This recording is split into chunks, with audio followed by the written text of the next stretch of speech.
Chapter 15. He was gone when she woke. It was better that way. Mornings after carried a casual intimacy that made her nervous. She was already more involved with him than she had ever been with anyone. That click between them had the potential, she knew, to reverberate through the rest of her life. She took a quick shower, bundled into a robe, then headed into the kitchen. There was Roark, in trousers and a shirt he'd yet to button, scanning the morning paper on her monitor. Looking, she realized with a quick tug of war of delight and dismay, very much at home. "What are you doing?"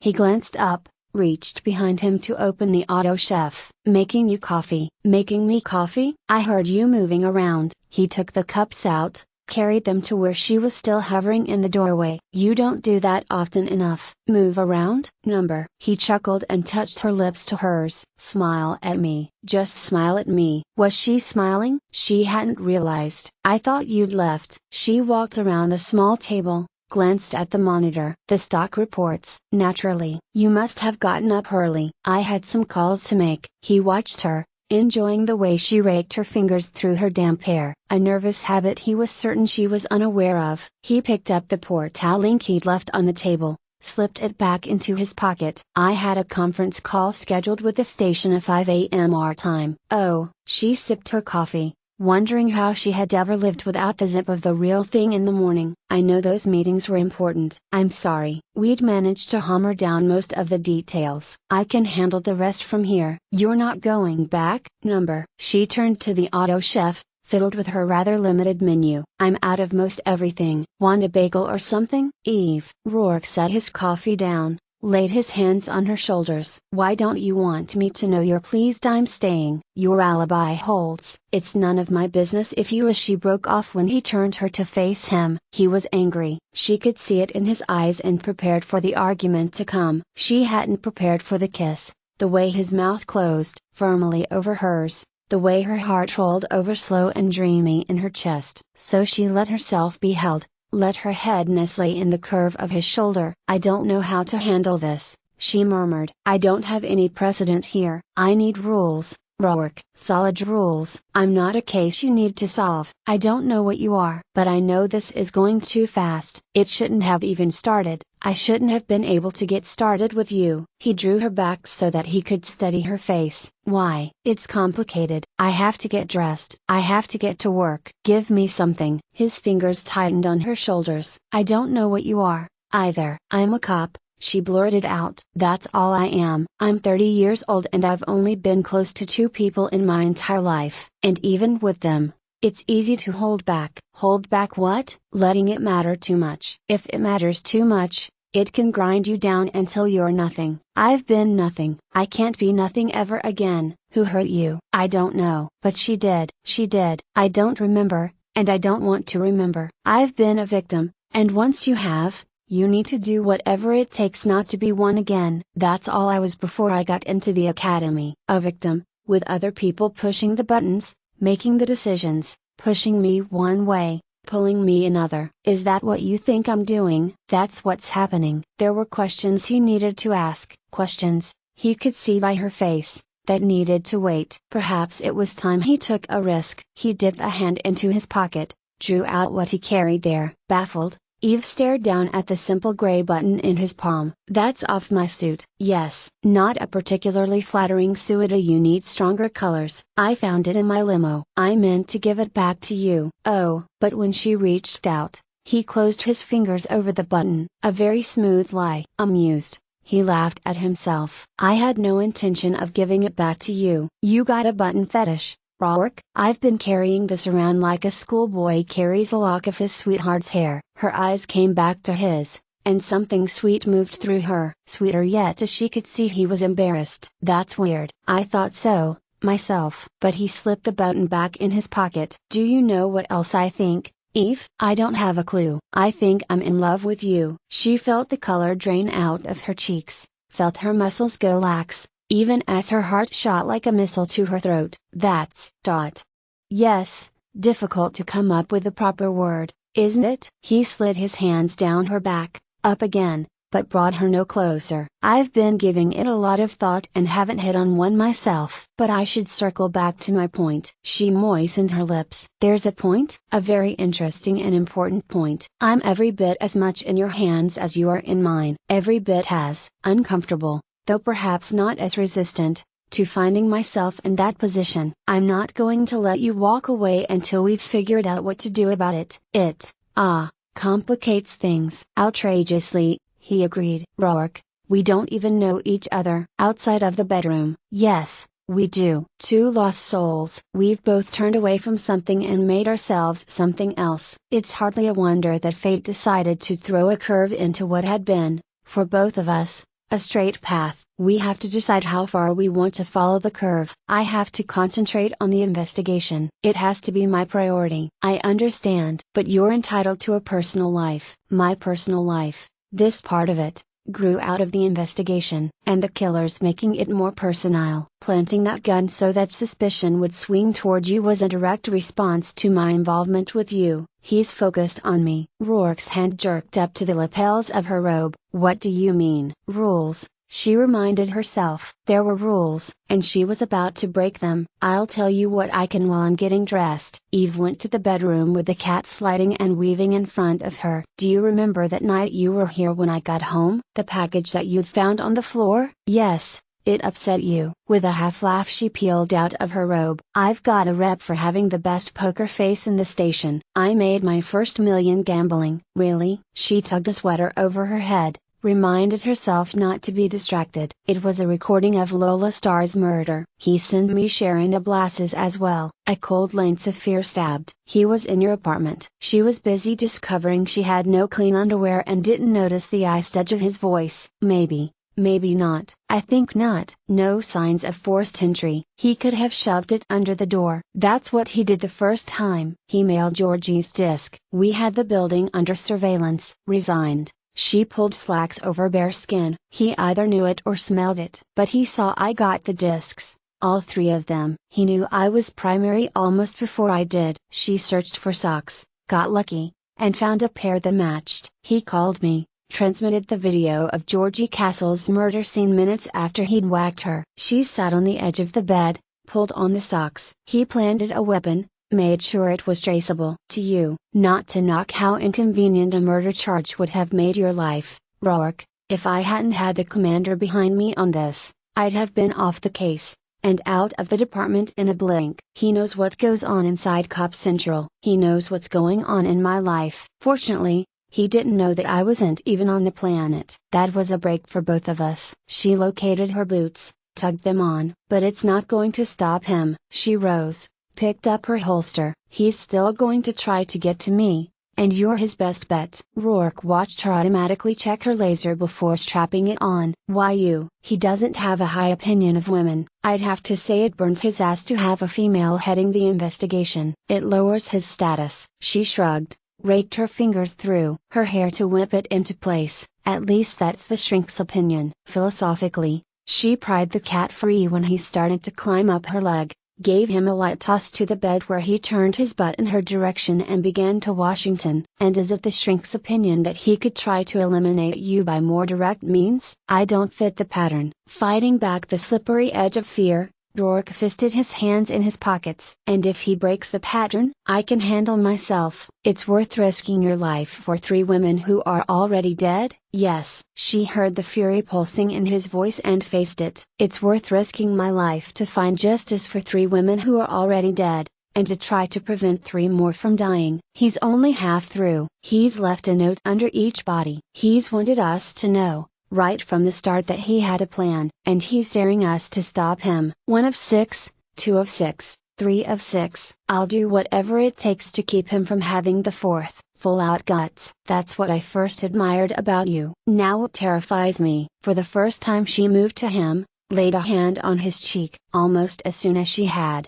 she dropped her hand and stepped back again, embarrassed. I've been a cop for 10 years, Rourke. Never had more than some bumps and bruises. Don't worry about it. I think you're going to have to get used to having someone worry about you. Eve. That hadn't been the plan. She walked out of the bedroom to get her jacket and bag. I'm telling you this so that you'll understand what I'm up against. Why I can't split my energies and start analyzing what's between us. There'll always be cases. I hope to God there won't always be cases like this one. This isn't murder for gain, or out of passion. It isn't desperate or frenzied. It's cold and calculated. It's evil. Yes, it relieved her that he'd said it first. It didn't sound so foolish. Whatever we've done in genetic engineering, in vitro, with social programs, we still can't control basic human failings: violence, lust, envy. The 7 deadly sins. She thought of the old woman and her poisoned pie. Yeah, I've got to go. Will you come to me when you're off duty tonight? I don't know when I'll log out. It could be will you come? Yeah. Then he smiled, and she knew he was waiting for her to make the move. She was sure he knew just how hard it was for her to cross to him, to bring her lips up, to press them, however casually, to his. See you, Eve. You should have gloves. She decoded the door, tossed a quick smile over her shoulder. I know, but I just keep losing them. Her up mood lasted until she walked into her office and found de Blas and his aide waiting for her. Deliberately, de Blas stared at his gold watch. More banker's hours than police hours, Lieutenant Dallas. She knew damn well it was only minutes past 8, but shrugged out of her jacket. Yeah, it's a pretty lush life around here. Is there something I can do for you, Senator? I'm aware there's been yet another murder. I'm obviously dissatisfied with your progress. However, I'm here for damage control. I do not want my granddaughter's name linked with the 2 other victims. You want Simpson for that, or his press secretary. Don't smirk at me, young woman. De Blas leaned forward. My granddaughter is dead. Nothing can change that. But I will not have the de Blas name sullied, muddied by the death of 2 common horse. You seem to have a low opinion of women, Senator. She was careful not to smirk this time, but watched him, and considered. On the contrary, I revere them, which is why those who sell themselves, those who disregard morality and common decency, revolt me. Including your granddaughter? He lurched out of his chair, his face purpling, eyes bulging. Eve was quite certain he would have struck her if Rockman hadn't stepped between them. Senator, the lieutenant is only baiting you. Don't give her the satisfaction. You will not besmirch my family. De Blas was breathing fast, and Eve wondered if he had any history of heart trouble. My granddaughter paid dearly for her sins, and I will not see the rest of my loved ones dragged down into public ridicule. And I will not tolerate your vile insinuations. Just trying to get my facts straight. It was fascinating watching him battle for composure. He was having a rough time of it, she noted, hands shaking, chest heaving. I'm trying to find the man who killed Sharon, Senator. I assume that's also high on your agenda. Finding him won't get her back. He sat again, obviously exhausted by the outburst. What's important now is to protect what's left. To do that, Sharon must be segregated from the other women. She didn't like his opinion, but neither did she care for his color. It was still alarmingly high. Can I get you some water, Senator de Blas? He nodded, waved at her. Eve slipped into the corridor and dispensed a cup of bottled water. When she came back, his breathing was more regular, his hands a bit steadier. The senator has been overtaxing himself, Rockman put in. His morals bill goes before the House tomorrow. The pressure of this family tragedy is a great weight. I appreciate that. I'm doing everything I can to close the case. She tilted her head. Political pressure is also a great weight on an investigation. I don't care to be monitored on my personal time. Rockman gave her a mild smile. I'm sorry. Could you qualify that? I was monitored, and my personal relationship with a civilian reported to Chief Simpson. It's no secret that Simpson and the senator are tight. The senator and Chief Simpson have a personal and a political allegiance, Rockman agreed. However, it would hardly be ethical, or in the senator's best interest, to monitor a member of the police force. I assure you, Lieutenant, Senator de Blas has been much too involved with his own grief and his responsibilities to the country to worry about your personal relationships. It has come to our attention, however, through Chief Simpson, that you've had a number of liaisons with Rourke, an amoral opportunist. The senator set his cup aside with a snap. A man who would stop at nothing to add to his own power. A man, Eve added, who has been cleared of any connection with this investigation. Money buys immunity, DeBlas said in disgust. Not in this office. I'm sure you'll request the report from the commander. In the meantime, whether or not it assuages your grief, I intend to find the man who killed your granddaughter. I suppose I should commend your dedication. DeBlas rose. See that your dedication doesn't jeopardize my family's reputation. What changed your mind, Senator? Eve wondered. The first time we spoke, you threatened to have my job if I didn't bring Sharon's murderer to justice, and quickly. She's buried, was all he said, and strode out. Lieutenant Rockman kept his voice low. I will repeat that the pressure on Senator DeBlas is enormous, enough to crush a lesser man. He let out a slow breath. The fact is, it's destroyed his wife. She's had a breakdown. I'm sorry. The doctors don't know if she'll recover. This additional tragedy has his son crazed with grief. His daughter has closed herself off from her family and gone into retreat. The senator's only hope of restoring his family is to let Sharon's death, the horror of it, pass. Then it might be wise for the senator to take a step back and leave due process to the department. Lieutenant Eve, he said with that rare and quick flash of charm. I wish I could convince him of that. But I believe that would be as fruitless an endeavor as convincing you to let Sharon rest in peace. You'd be right. Well then, he laid a hand on her arm briefly. We must all do what we can to set things right. It was good to see you again. Eve closed the door behind him and considered. DeBlas certainly had the kind of hair-trigger temper that could lead to violence. She was almost sorry he didn't also have the control, the calculation, to have meticulously planned 3 murders. In any case, she'd have a hard time connecting a rabidly right-wing senator to a couple of New York prostitutes. Maybe he was protecting his family, she mused. Or maybe he was protecting Simpson, a political ally. That was crap, Eve decided. He might work on Simpson's behalf if the chief was involved in the Star and Castle homicides. But a man didn't protect the killer of his grandchild. Too bad she wasn't looking for 2 men. Eve mused. Regardless, she was going to do some pecking away at Simpson's underpinnings. Objectively, she warned herself, and it wouldn't do to forget that there was a strong possibility that DeBlas didn't know one of his favorite political cronies had been blackmailed by his only granddaughter. She'd have to find out. But for now, she had another hunch to follow. She located Charles Monroe's number and put through a call. His voice was smeared with sleep, his eyes heavy. You spend all your time in bed, Charles? All I can, Lieutenant Sugar. He rubbed a hand over his face and grinned at her. That's how I think of you. Well, don't. Couple of questions. Can't you come on over and ask in person? I'm warm and naked and all alone. Pal, don't you know there's a law against soliciting a police officer? I'm talking freebie here. I told you we'd keep it strictly personal. We're keeping it strictly impersonal. You had an associate, Georgie Castle. Did you know her? The seductive smile faded from his face. Yeah, actually, I did. Not well, but I met her at a party about a year ago. She was new in the business. Fun, attractive, game. You know, we hit it off. In what way? In a friendly way. We had a drink now and again. Once when Sharon had an overbooking, I had her send a couple of clients Georgie's way. They knew each other. Eva pounced on it. Sharon and Georgie? I don't think so. As far as I remember, Sharon contacted Georgie, asked her if she was interested in a couple of fresh tricks. Georgie gave it the green light, and that was that. Oh, yeah? Sharon said something about Georgie sending her a dozen roses. Real ones, like a thank you gift. Sharon got a real kick out of the old-fashioned etiquette. Just an old-fashioned girl, Eve said under her breath. When I heard Georgie was dead, it hit hard. I gotta tell you, with Sharon it was a jolt, but not that much of a surprise. She lived on the edge. But Georgie, she was centered.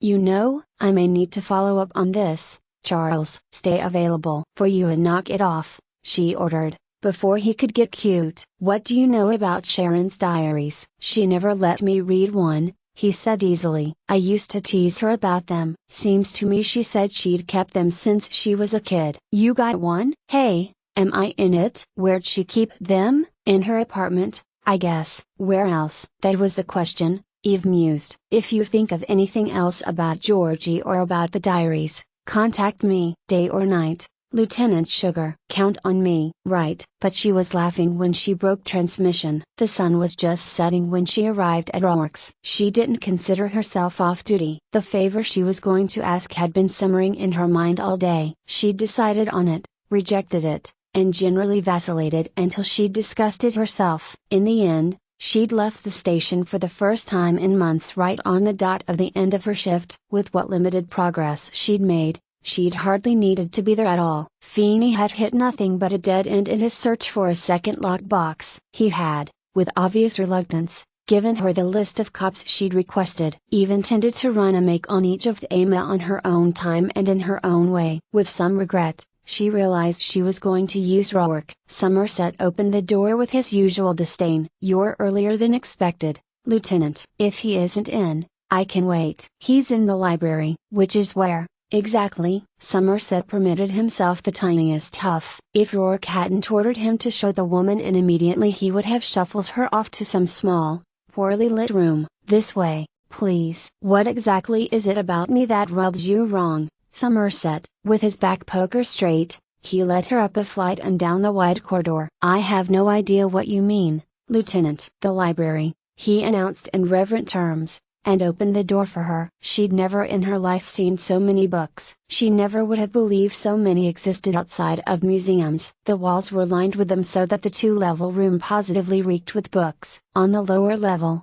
on what was surely a leather sofa, Rourke lounged, a book in his hand, the cat on his lap. "Eve, you're early." He set the book aside, picked up the cat as he rose. "Jesus, Rourke, where did you get all these?" "The books?" He let his gaze roam the room. Firelight danced and shifted over colorful spines. "Another of my interests." "Don't you like to read?" "Sure, now and again. But discs are so much more convenient. And so much less aesthetic." He stroked the cat's neck and sent him into ecstasy. "You're welcome to borrow any you like." "I don't think so." "How about a drink?" "I could handle that." His link beeped. "This is the call I've been waiting for. Why don't you get us both a glass of wine? I've had breathing over on the table." "Sure." She took the cat from him and walked over to oblige. Because she wanted to eavesdrop, she forced herself to stay the length of the room away from where he sat murmuring. It gave her a chance to browse the books, to puzzle over the titles. Some she had heard of. Even with a state education,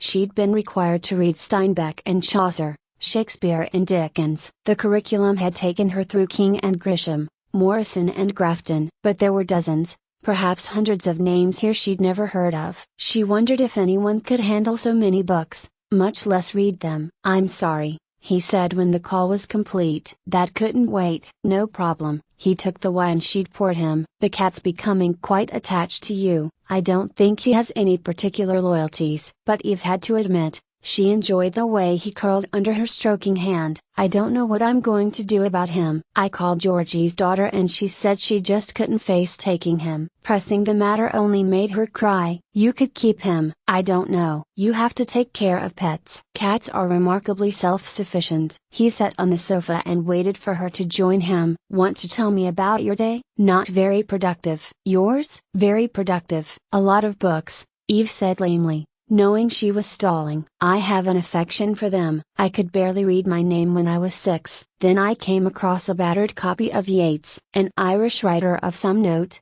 he said when Eve looked blank. "I badly wanted to figure it out, so I taught myself." "Didn't you go to school?" "Not if I could help it." "You've got trouble in your eyes, Eve," he murmured. She blew out a breath. What was the use of stalling when he could see right through her? "I've got a problem. I want to do a run on Simpson. Obviously, I can't go through channels or use either my home or office units. The minute I try to dig on the chief of police, I'd be flagged. And you're wondering if I have a secured, unregistered system." "Of course I do." "Of course," she muttered. "An unregistered system is in violation of Code 453B. Section 35. I can't tell you how aroused it makes me when you quote codes, Lieutenant. It's not funny, and what I'm going to ask you to do is illegal. It's a serious offense to electronically breach the privacy of a state official. You could arrest both of us afterward." "This is serious, Rourke." "I go by the book, and now I'm asking you to help me break the law." He rose,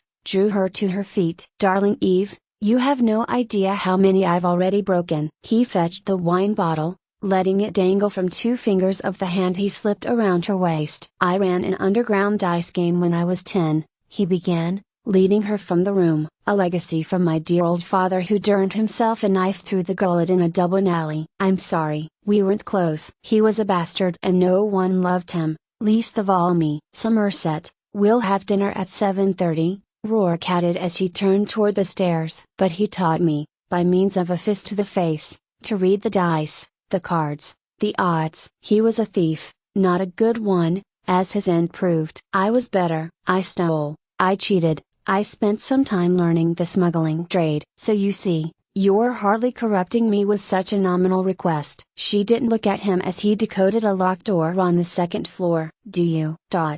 Do I steal, cheat, and smuggle now?" He turned and touched a hand to her face. "Oh, you'd hate that, wouldn't you?" "I almost wish I could say yes, then give it all up for you. I learned a long time ago that there are gambles more exciting for their legitimacy. And winning is so much more satisfying when you've dealt from the top of the deck." He pressed a kiss to her brow, then stepped into the room. "But, we have to keep our hand in.